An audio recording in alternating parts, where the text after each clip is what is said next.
మామూలుగా అయితే జనరల్‌గా ఇప్పుడు యూత్ అంతా గూడా ఒక వేలో వెళ్తూ ఉంటారు. వాళ్ళకి మనం చెప్పినా అర్థం కాదు. బట్ వన్స్ వాళ్ళు డైరెక్ట్‌గా అది ఫేస్ చేసిన తర్వాత దే విల్ రెక్టిఫై దట్, లేకపోతే they will focus on that అని అంటుంటారు. సో అందుకు ఒక హోప్ అనేది క్రియేట్ చేస్తుందంటారా ఇప్పుడు ఈ ఫిలిం అనేది? 100% అండి. అంటే ఫర్ ఎగ్జాంపుల్ ఇప్పుడు నేను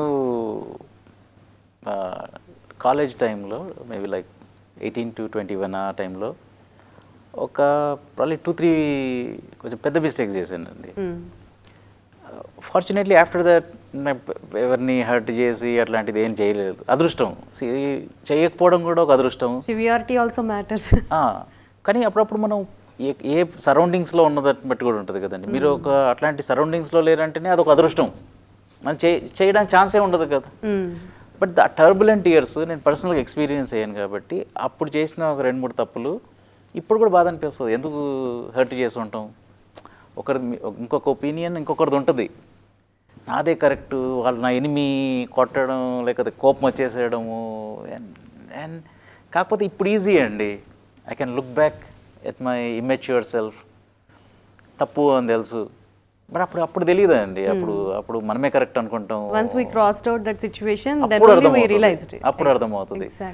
బట్ అగైన్ నాకు అదృష్టం మళ్ళీ దాంట్లో నుంచి బయటికి రావడం, కొంతమంది నన్ను పర్వాలేదు తప్పు చేస్తారు ఫర్గివ్ చేసి సెకండ్ ఛాన్స్ ఇవ్వడం, ఇవన్నీ నా అదృష్టం నాకు కలిగింది కాబట్టి I can understand the people in that age better. And కొంచెము అగైన్ సమర్థించామండి. ఇప్పుడు కొంతమంది అంటుంటారు నేను కాలేజీలో పెద్ద అది ఇది చేసాను. No, I mean they're still immature. అప్పుడు తప్పు ఇప్పుడు కూడా నేర్చుకోవట్లేదు. బట్ ఏంటంటే అక్కడ నుంచి వచ్చాం కాబట్టి కొంచెం సాఫ్ట్ కార్నర్ ఉంటుంది అక్కడ. ఆ ఏజ్ పిల్లలు ఏమైనా తప్పులు చేసినప్పుడు అరే మనం కూడా అక్కడ చేసాం కదా, ఒక క్రింజ్ ఒకటి ఉంటుంది, ఎందుకు చేసి ఉంటాము అని. But then we have to learn కదండి, తప్పులు చేసాము. And sometimes I remember it and then I forgive myself. We have to కదండి, we have how can we move on. మనం కొంచెం నేర్చుకోవాలి, అది మళ్ళీ ప్రాక్టీస్ చేయాలి.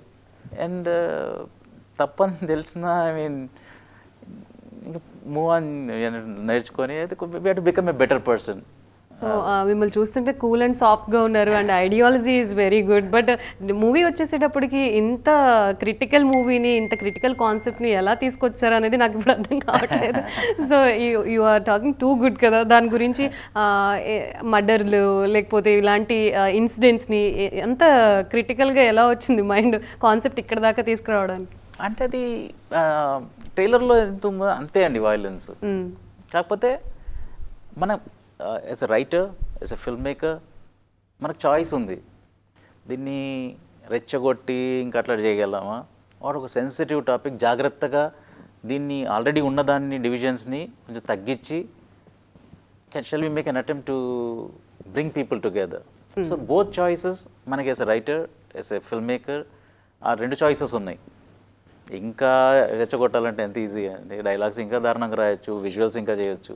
బట్ సెన్సిటివ్ వేలో చూపించడం, జరిగింది చూపించడం ఇంపార్టెంట్, బట్ ఎలా చూపించడం విత్ సమ్ సెన్సిటివిటీ.